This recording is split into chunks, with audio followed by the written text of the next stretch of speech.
I hope it's, I think it was not, let me start, begin again. There was no, I was not audible and I was informed that I was not audible. So, hello everyone, good morning to everyone. Today we are going to talk about a very special, about regarding UPSC prelims. And today we are going to talk about, how to prepare for Indian polity for UPSC prelims 2023, right? If you look at, the prelims requires a very special strategy than the maths, right? And it is not that all chapters from any your notes or any book required to crack the prelims, right? And there are few chapters which needs special attention, and if you command few chapters, that would be great. That will that will allow you to enter in the mains. So before I let me tell you what are the marks, how many marks were allotted to the UPSC prelims each year, right? So let me see. If you look at 2015, 30 marks were allotted to polity. 30 marks means 15 questions were allotted to polity. In 2016, there was a 12 marks allotted to polity. It means there was only 6 questions. If you look at 2017, there was a 44 marks were allotted to polity. It means 22 questions was there.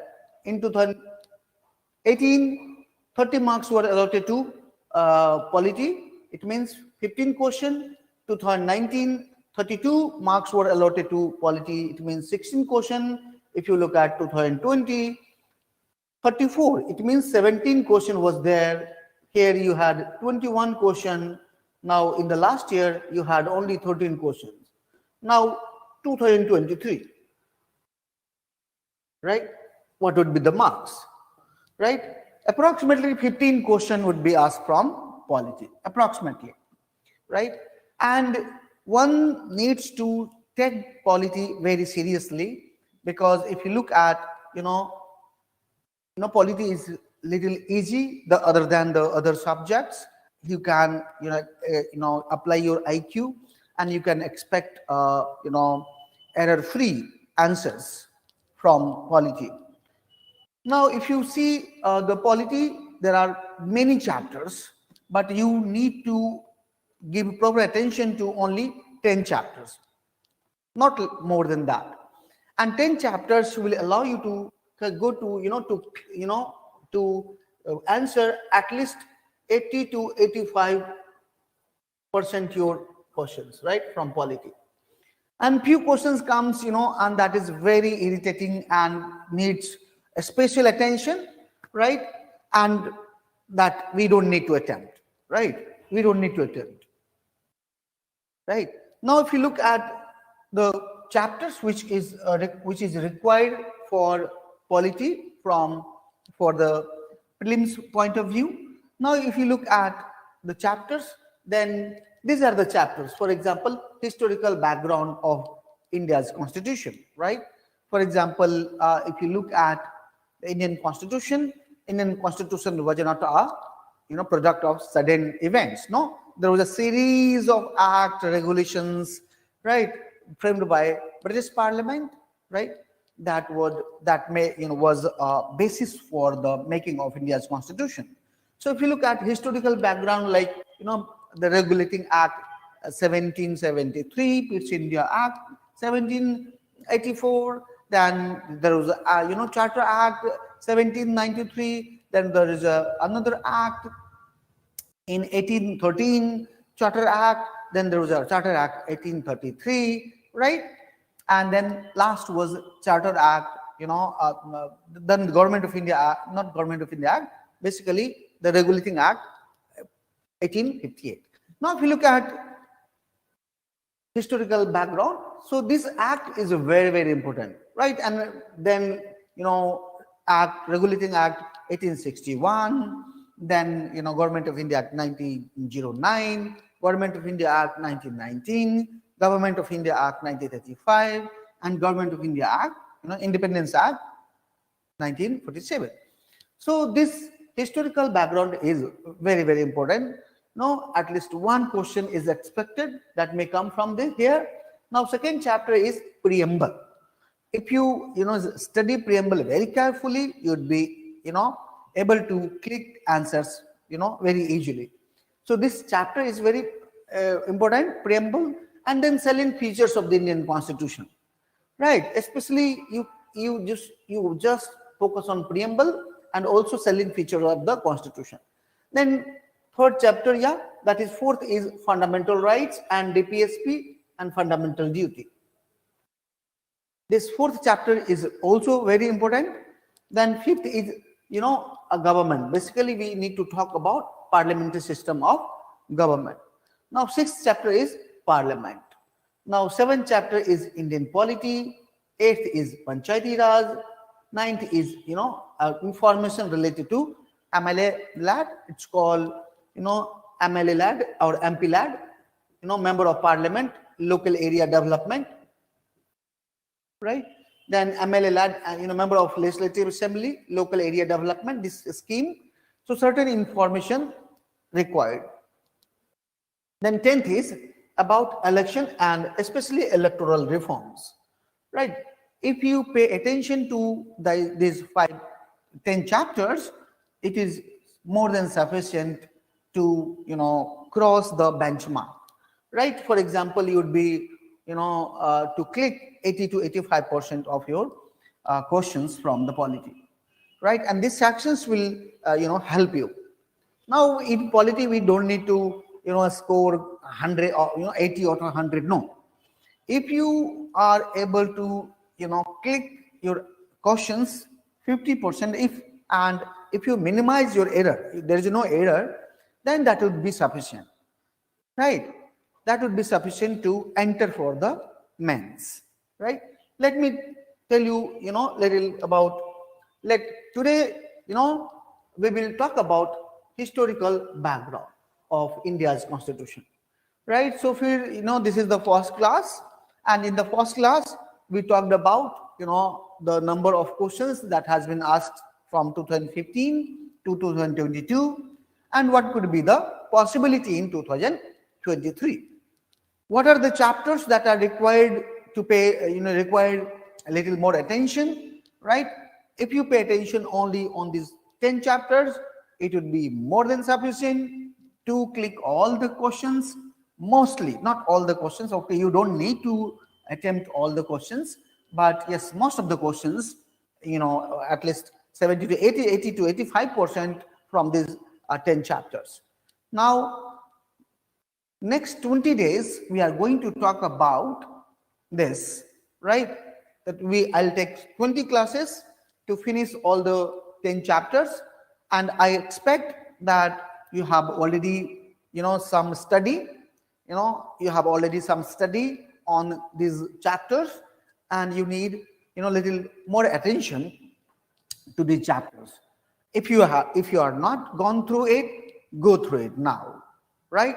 Now or never, right? Follow this principle and go now. I'll talk about historical background, right? And I'll put little attention to it, right? Why? If you look at historical background of the Indian Constitution, it is very, very important chapter. Now, if you look at British, imperialism in India, right? It's not the British government which came to India. It was a company called as the British East India Company who had license to go to India and trade with it, right? And consequently, East India Company came to India. It established a trade with India, but it has not stopped only to in establishing trade with India, but it actually established some administrative and political control, right? Especially after 1757, the Plassey War, and 1764, the Baksu War, right? So British East India Company fought several wars in India, and they established political and administrative control. right? And especially after the Plassey War, 1757 and 1764, right? Look at the few facts, right? And British also established, a dual role in India, dual government in India. What was the dual government in India? Basically, if you look at, British, started collecting revenue, right? So it kept Diwani under its own authority, and it, left Faujdari to the Nawab, right? So it's established dual government in India, right? And there was a lots of financial irregularities, right? And due to this control the East India Company, British Parliament passed first act, that is called Regulating Act 1773, right? So let me tell you, that if you look at the British government was controlling the East India Company, and East India Company was controlling the India, basically Indian territory.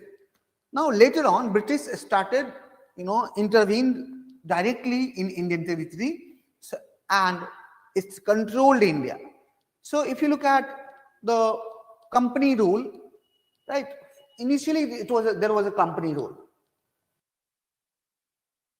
It was a British East India Company which established administrative and political control in India, right?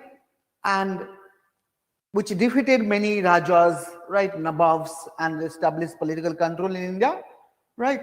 But this British government started controlling the East India Company, right? So in order to control East India Company, British Parliament passed many acts, like for example, Regulating Act, right, Pitt's India Act, Charter Act, right? So that is called. Now later on, British government started direct controlling the India.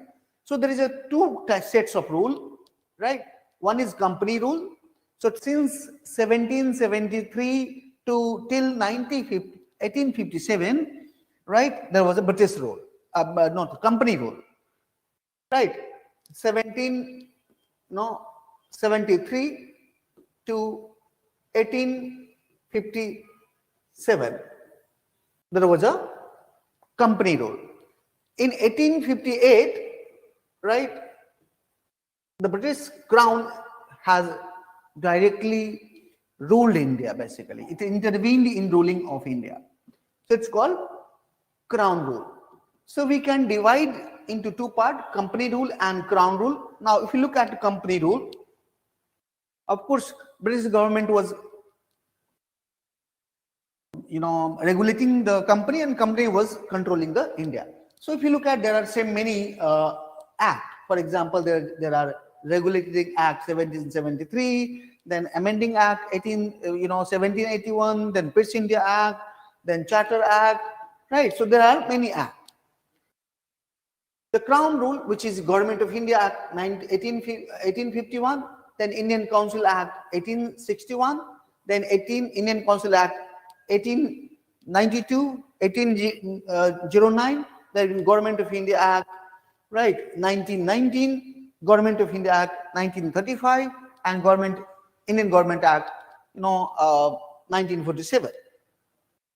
So we need to talk about these several acts. All information are factual, right? All information are factual in this here. Now look at the British Regulating Act 1773. Now the objective of the Regulating Act 1773 was to control and regulate the East India Company, right, which had get control in India, right, and to also recognize the administrative and political function of the East India Company. Once this company was a trade company, now it started controlling the administration and political functions, and basically it laid foundation of the central administration in India. Now, if you look at 1773, you can find centralizing tendency in the act, whether it is 1773 or whether it is 1784 or 1813 or 1833, right? So look at the Regulating Act 1773. Objective was to regulate and control the East India Company, to recognize the political and administrative functions of the East India Company, and to also establish central administration in India. And if you look at 1773, it had following features. What are the features of 1873? Basically, 1873, the Governor General of Bengal, the Governor of Bengal was called as a Governor General of Bengal, right? And the other governor, for example, Governor of Madras, Governor of Bombay, were subordinated, right, under the Governor General of Bengal, right? Second, if you look at, this is the first features of the Regulating Act. Here you can see centralizing tendency, right? The Governor General of Bengal were made supreme, and two more Governor of Madras and Governor of Bombay remain subordinate. Otherwise, it was a free. All three regions were free. Now, secondly, if you look at, it formed an executive council. If you look at the British East India Company, which was ruled by the Court of Director, right? But Government Regulating Act formed an executive council, and there was a 5-member in executive council, including the chief executive. So 5-member, 4 was a member, and 1 was the Governor General, and Lord Warren Hastings was the first Governor General, right? So if you look at, it was a body of 5 members, 1 the Governor General and 4 members, and for any sitting, quorum was fixed 3. So quorum was 3, and decision used to be taken by the majority system, right? So this was the, now look at, it also established a Supreme Court in Calcutta, right? Calcutta, and who was the first judge? Elijah MP was the first CJI in the Supreme Court. Now there was a, if you look at the strength of the Supreme Court, there were 4, 3 and 1. 1 means 1 Chief Justice and 1 3 Justice. Now if you look at, this act also prohibited the company portion, the company personnel, from engaging private trading, right? Either with the local or another, and accepting bribe from the people. Now it strengthened the control of the British government over the company. Now company was free. Before Regulating Act 1773, company was totally free from the British control. Now this act basically strengthened the control of the British government over the East India Company, right? By requiring the Court of Director to report its revenue, civil and military affairs. इसने कहा, right, कि चलो जो भी तुम्हारा है सब submit करो, तुम क्या कर रहे हो वहां पर, क्या नहीं कर रहे हो, right?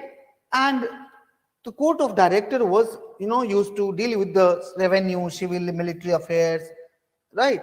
And there was a 24 Court of Director, right? And 1/4 was retiring everywhere. East India Company was regulated by a Court of Director. Strength was 24.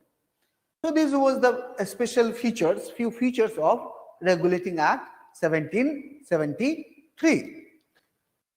Now look at the 1773. It had many deficiency, right?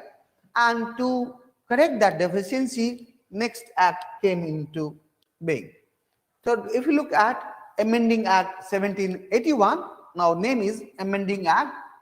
Name is Amending Act. It means there was a certain deficiency in the previous act. So to correct the previous act, this act came up. Now, what was the rectification? It exempted the Governor General and Council from the jurisdiction of the Supreme Court. Right? It exempted the Governor General and the members, Council from the jurisdiction of the Supreme Court Act. Right? And it excluded revenue matter and the matter arising in the collection of revenue from the jurisdiction of the Supreme Court. Supreme Court का कहा कि आप अलग रहो, अपना काम करो, अपना अलग रहो, ये रेवेन्यू का मैटर है, ये रेवेन्यू का मैटर अपना अपना देख लेंगे ये लोग, right? And Supreme Court jurisdiction was also fixed, right, for the inhabitant of Calcutta, right? The court started hearing religious and social matter of Indians, right? The which court? The Supreme Court. And Supreme Court used to hear the Hindu as per the Hindu law and Muslim as per the Islamic law, right? And appeal from the provincial court could be taken in the Governor General, not in the Supreme Court. Look at Governor General, right? So the appeal from the provincial council could be taken to the Governor General, not in the Supreme Court. And it empowered the Governor General in council to frame regulations for the provincial court and councils. So look at the Governor General become very much important, right? Very powerful office, right? So look, these were the basic features of amending Act 1781. Let me move to the next, right? Look at the features of Pitt India Act. Now, the next step is Pitt India Act 1874. Now, this Pitt India Act separated, commercial and political functions of the East India Company, right? And the Court of Director was to manage the commercial affair. Court of Director was already there, right? The Court of Director was to manage the commercial affair, but it created a new body called Board of Control to manage civil and political and military affairs. So there is a Board of Control, and Board of Control, under Board of Control there was a Court of Director and there was an Executive Council. In the Executive Council there was a four member. Earlier there was a 5 member, right? 4 plus 1. Now here it has reduced to 3 plus 1. 1 chief and 3 members. Court of Director, of course, it has 24 members. We all know, right? Now, if you look at the next one, now it has few more, features. Now, this Pitt India Act 1784 also empowered the Board of Control to supervise and direct all the operations of the civil, military, right, and revenue of the British position in India, right? And this act declared in the British company's territory as a British position in India. So first time British recognized that the company territory is not company territories, but it is a territory belongs to the British, right? And British government was given the supreme control over the company's affairs, right? So that is the basic features of the Pitt India Act. Now come to the 1776. Now look at 1786, basically Lord Cornwallis was appointed as a Governor General of Bengal, and he had only two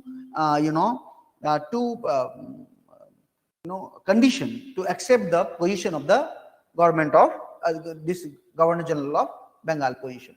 What he said, what was his demand? His demand was, he should have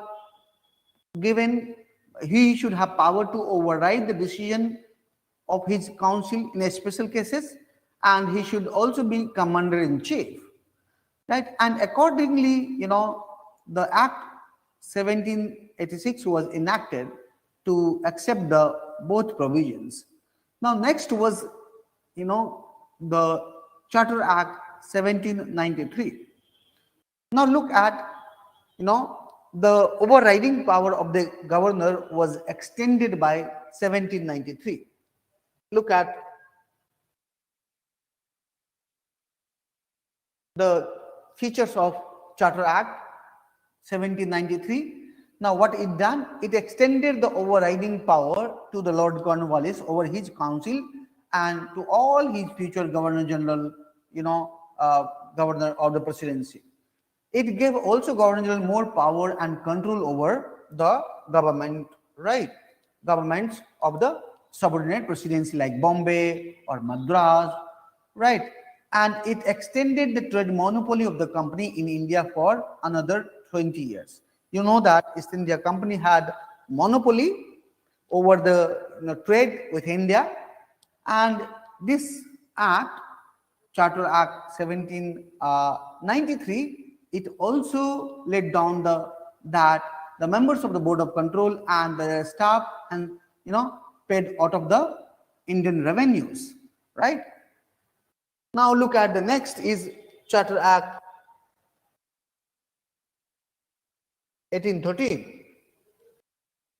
Now, if you look at the Britain, there was a demand from the government that we should, not only East India Company, but other companies should be allowed to go to India, to trade with India, right?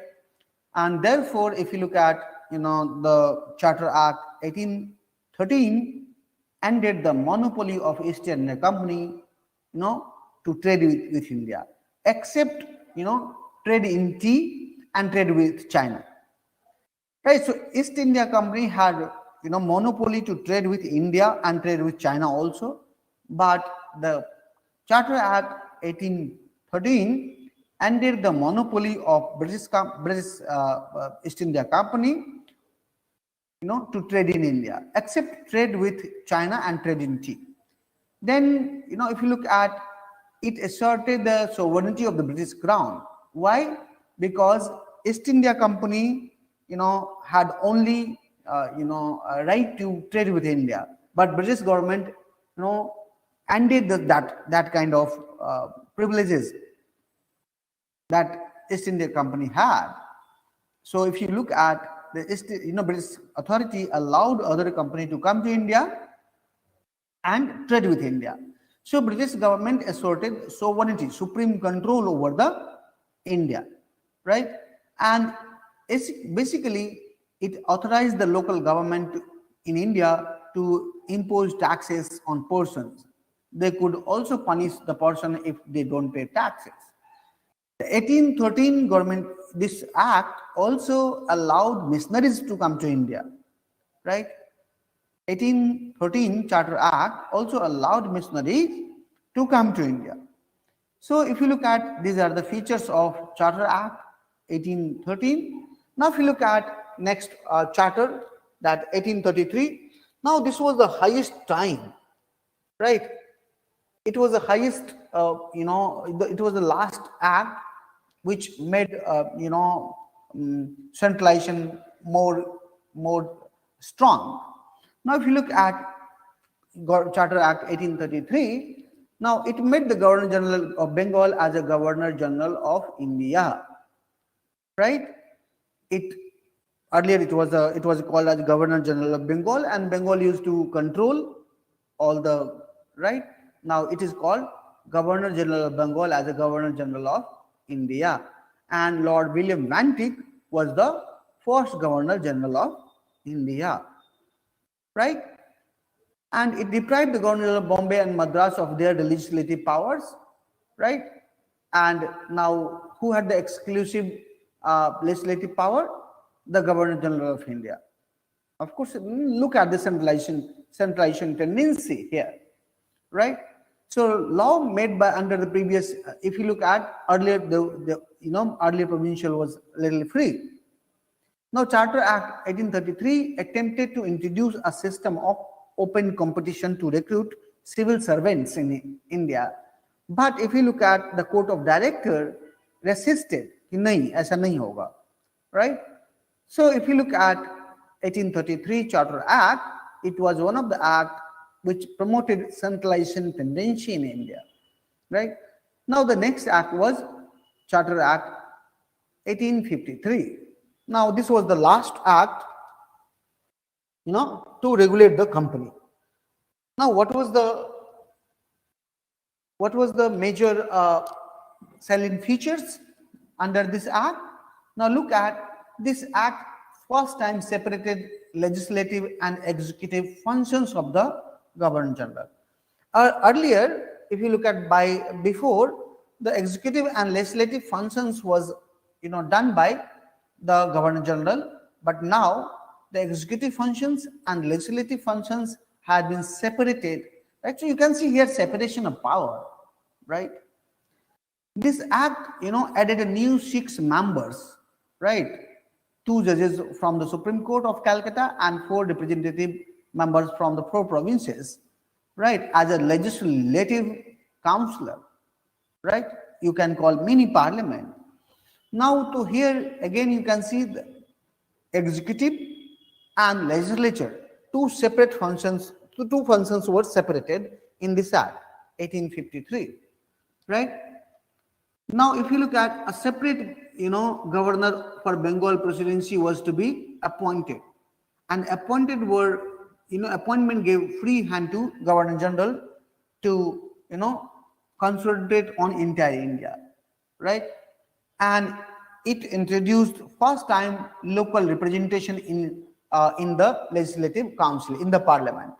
Now look at the government of this regulating act 1853 allowed the Indian people to come to the legislative council, but they were nominated one. Of course they were nominated one. Now this act also extended company rule for next 20 years, right? Now after this act, that there was a revolt, right? That was called first freedom movement by many scholars. Even Karl Marx called 1557 was a first freedom movement, first freedom struggle in India. Savarkar called the first freedom struggle in India. But there are many scholars who termed it as a revolt, 1857 revolt, right? After 1857 revolt, there was a Government of India Act 1858.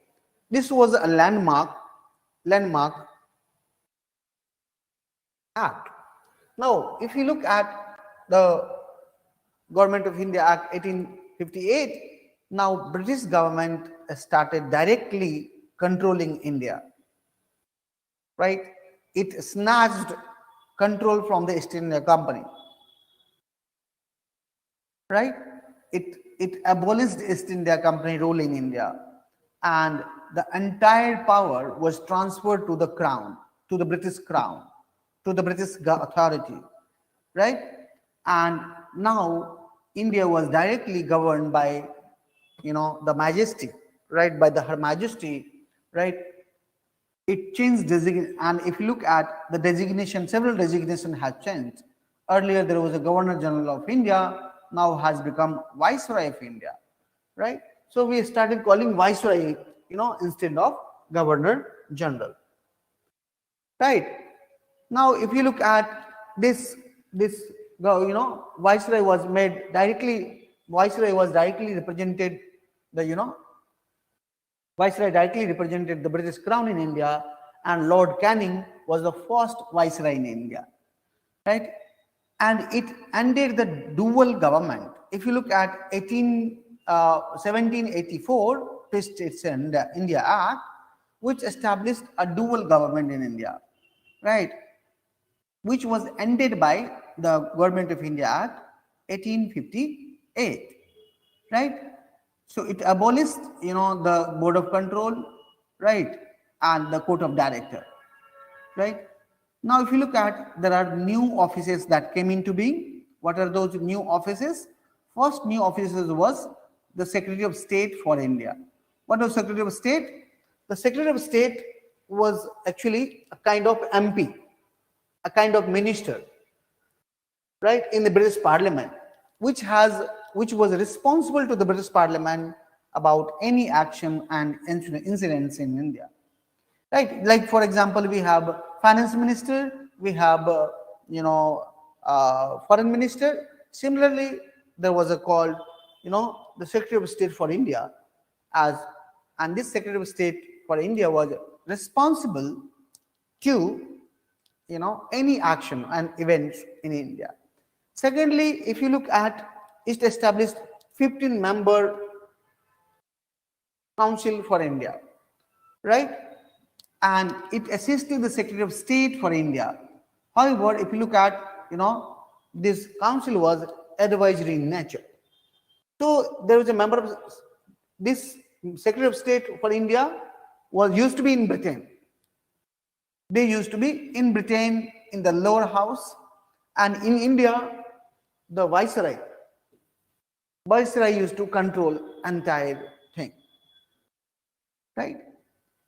And if you look at the next, act, this was the Council Act 1861. This Council Act was, if you look at 1857 revolt, Indian people had lots of dissatisfaction with the British rule, right? So if you look at the government, this Indian Council Act 1861, aim of the British government was to seek cooperation from India in administration. Now, if you look at it, made a representation of Indians, right, and in lawmaking process. So it initiated the process of representation, right? It started, allowing Indians to come into, to become the part of the authority and participate in lawmaking process.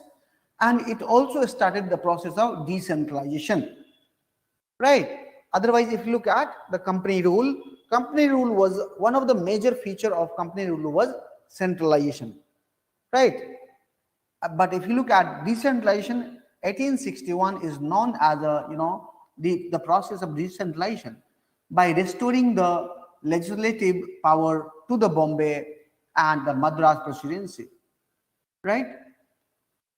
So basically, it reversed the centralizing tendency that started from Regulating Act 1773, right?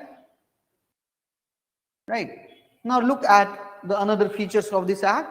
It also provided establishment of new legislative council for Bengal, from northwest provinces, right? Then Punjab. It empowered the viceroy to make rules and orders for the more smooth functioning of India. It empowered viceroy to issue ordinances. If you have heard about ordinances, this Council Act 1861, gave birth to ordinances, right? So basically, if you look at the viceroy started or issue ordinances, and again, if you look at issue ordinances, viceroy is used to issue ordinances, and this 1861 also started portfolio system. What is portfolio system? Portfolio system means the ministry. There are like we have portfolio system still that is continuing, like Ministry of Finance, Ministry of Defense, External Affairs Ministry, Home Affairs. So here you can see that kind of portfolio system was initiated in the Council Act 1861, right? I hope it is clear. You have gone through already, right? Now look at the Council Act, Indian Council Act 1892. Now, if you look at it, increased the number of members in the legislative and provincial legislative council, right? Basically, it increased representation of Indians, right? And it increased the functions of the legislative council, right? And gave them few more power. It provided for the nomination of some non-official members in the central legislature and the provincial legislature.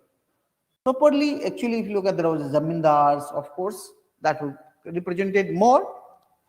Now, if you look at the next one, the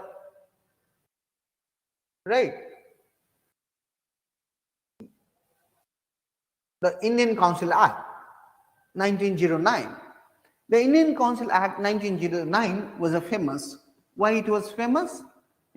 Because it increased the size of legislative council, both central and the legislature. Now, if you look at after 1858, the size of the legislature is increasing. It allowing Indians to come in the legislative council, both in the central legislature and the provincial legislature, right? And basically, it gave opportunity to Indians to represent themselves, right? And of course, that time, zamindars were the measure of the officials, right? 1909 is also famous for the, separate representation, separate electorate, right, to the Muslim. So 1909, it's famous known as Medlo-Minto reform, right? Medlo, was a Secretary of State for India, and Lord Minto was a viceroy, right? And it is known as separate electorate. So separate electorate first time was given to Muslim, and basically this act legalized the communalism, right? Divide and rule in India, right? So if you look at Lord Minto is known as the father of communal electorate. So Council Act 1909. Now look at the another, right? Government of India Act 1919. Basically, if you look at Government of India Act 1919, it was the first act after the World War I. And this was the first act of responsible government in India, right? It tried to introduce a responsible government in India, and it relaxed the central control over the province by demarcating the separating the central and legislative subject. Basically, it has also initiated a dual government. Again, now diarchy in India, right? How diarchy? Basically,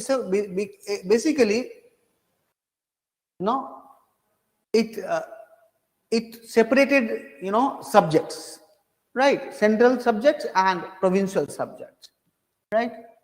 It divided provincial subjects into two parts: transferred and reserved, right? So here you can see diarchy, transferred and reserved, right? And this dual division of into two parts is called diarchy, right? Now, this Indian Legislative Council replaced the bicameral legislature at the center, right? Replaced by the bicameral legislature. So now you have legislature, but you have two. One is called Legislative Council, another is called Legislative Assembly. First time, in Government of India Act 1919 introduced direct election in the country. Now, if you look at the majority of the member of both the houses were chosen by the direct election. Now, if you look at post-election conducted after the 1990, right? Now, if you look at Government of India Act 1919, right, it required that 3 of the 6 members of the Viceroy's Executive Council were to be Indians. Now, again, you can see the expansion of representation. More Indians were incorporated into Executive Council, right? And now, if you look at earlier, only Muslim had communal electorate, yes. Now, it extended the principle of communal representation by providing separate electorate for Sikh, Indian Christian, Anglo-Indians, and Europeans, right? Now, it extended the communal representation to the other community like Sikh, Anglo-Indian, Indian Christians, Now it granted a franchise, right, to limited number of people on the basis of property or education. So it extended, right to vote, and it created a new office of High Commissioner for India in London, right? And it provided establishment of public service commissions, right? Got the idea? So till 1919, we will actually then next class we will talk about the Simon Commission and Government of India Act 1935. Let's do some exercise on. Let's see the few questions.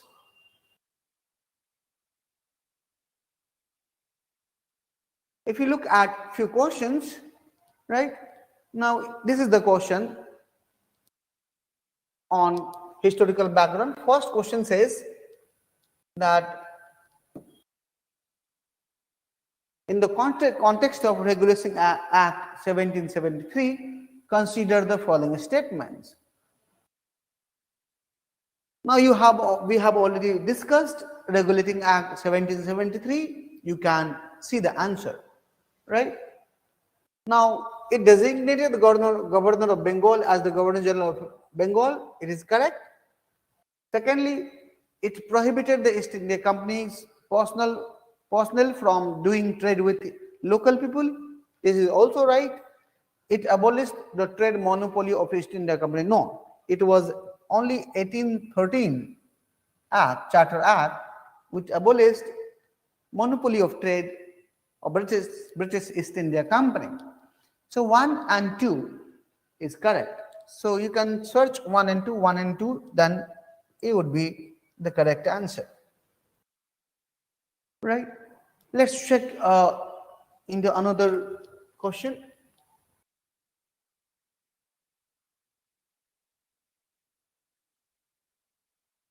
Now look at the question number 2. With reference to the Government of India Act of 1919, consider the following statements. We have seen, we have discussed, right? Of course, we discussed in a hurry. Of course, this is a class course, right? So, yes. What were the major features? It divided provincial subjects into two parts, namely transfer and reserve. It is correct. It abolished the Council of India established by the Government of India Act 1858.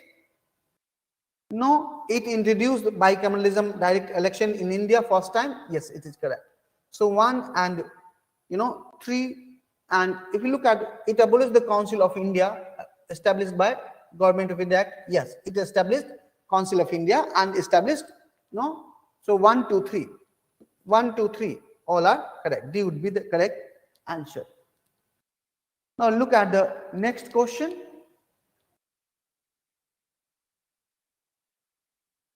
The provision to issue ordinances in Indian Constitution is based on the scheme provided in the now you can check whether you know it, which act empowered the Governor General to issue ordinances, right? So you can see here the Indian Council Act 1861, Indian Council Act 1861 empowered the Governor General to issue ordinances. Fine. Now let me move to the next question. Now that is on Government of India Act 1935. Now look at this. Which one of the following is not a feature of the Charter Act 1833? It deprived the Governor General of Bombay and Madras. It ended activity of East India Company as a commercial body. It introduced the open competition for civil services. It made Governor General of Bengal as a governor. It introduced, an open competition for East India Company. Yeah, that is right. It ended the activity of East India Company as a commercial body. It deprived, the Governor General of Bengal and Madras. That is correct, right? So it did not. There was a, this would be the wrong. It actually tried to introduce but unable to introduce the open competition system in India because of the Court of Director opposition. right? So C would be the correct answer. Otherwise, all three are correct. Now look at the next question. Look at the question number 6. Right. In the context of Government of India Act 1858, consider following statements. Lord Canning was the first Viceroy of India. The Secretary of State for India office came into existence. It initiated the process of decentralization. You can see that all are the features of the Government of India Act 1858. So answer would be D. Right? Let me check the next one. Let's see. Which one of the following is not correct about the Indian Council Act 1909? We discussed 1909 Act. The size of the Central Legislative Council was increased. It allowed member of the Legislative Council to raise supplementary questions. It legalized communalism. It established the double government. Right. So, dual government was established in 1919. Right. It established communalism, legalized communalism basically. It allowed members to ask questions, raise supplementary questions, and size of the Legislative Council was increased. So this would be the D would be the not correct.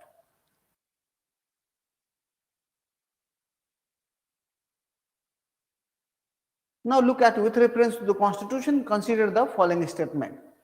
The Government of India Act 1919 extended the communal representation. Yes, Government of India Act 1919 extended communal representation. Right? Communal representation. So to seek Pune Pact was a constitutional communal award. Both are correct. Both are correct. So we have seen that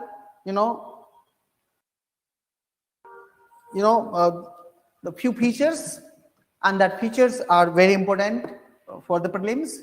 Tomorrow we will take up the Government of India Act 1935, and we will take up few more questions on historical background, and then we will move to preamble. Right? Now I'm stopping here. See you tomorrow.